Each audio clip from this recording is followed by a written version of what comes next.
Lawmakers in Washington aren't the only ones worried about driving down debt. A new survey by UBS finds it's a top priority for investors. What do they want to see happen? Let's ask Mike Ryan. He's head of wealth management research in the Americas for UBS. So welcome back to InBusiness, Mike. Thanks, Margaret. So for high net worth, ultra high net worth individuals, it sounds like they kind of have a crisis of confidence when it comes to the U.S.'s standing in the world. I wouldn't say it's a crisis of confidence, but I would say their focus has shifted.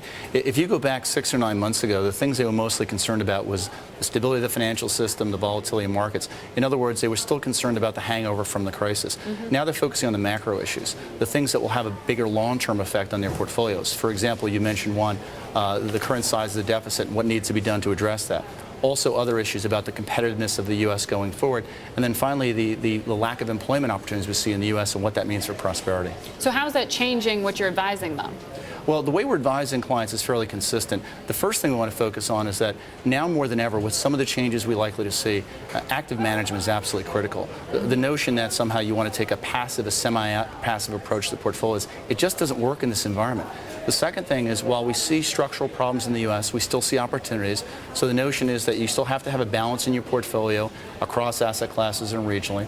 But then finally, Margaret, we do recognize that these headwinds in the U.S. are going to limit growth opportunities, so we need to look outside the U.S. for some of the opportunities we see. So emerging markets needs to be a part of the portfolio.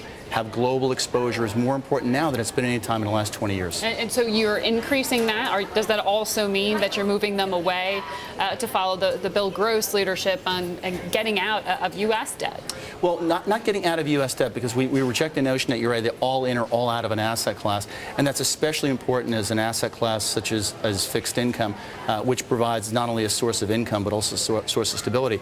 We do, however, come to agreement in that we believe that the opportunities in the fixed income space will be very limited, and therefore we're underweight, especially U.S. Treasuries right now.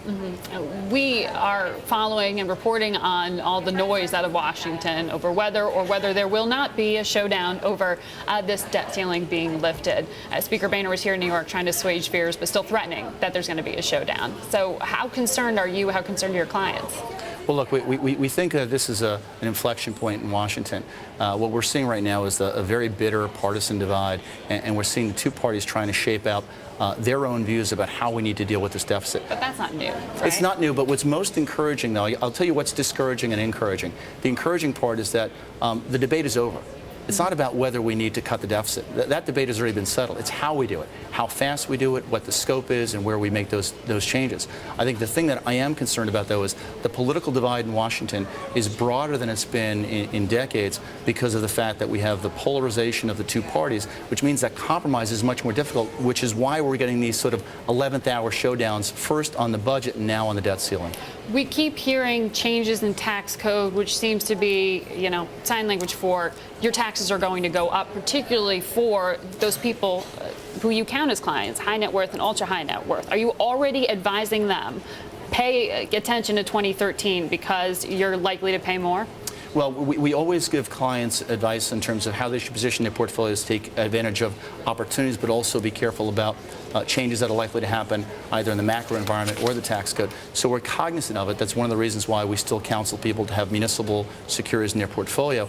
However, no one knows what the tax code is going to look like in 2013. To try and give people advice about what will happen 2 years from now, we will have a new election. We will have changes in Congress. So I think it's a little premature to be saying that taxes will definitively rise. If you recall, the whole conversation 2 years ago was about the fact that we'd be paying higher taxes this year, which didn't transpire. Yeah, we were talking even more recently than that about that question, too. You just mentioned there municipal securities. Often high net worth individuals like them because of the tax advantages. But we've also seen a tremendous amount of worry in that marketplace over whether states and local governments can pay their bills. You're still sticking with that advice to keep a significant amount of cash in there? We still think the municipal marketplace is a viable marketplace.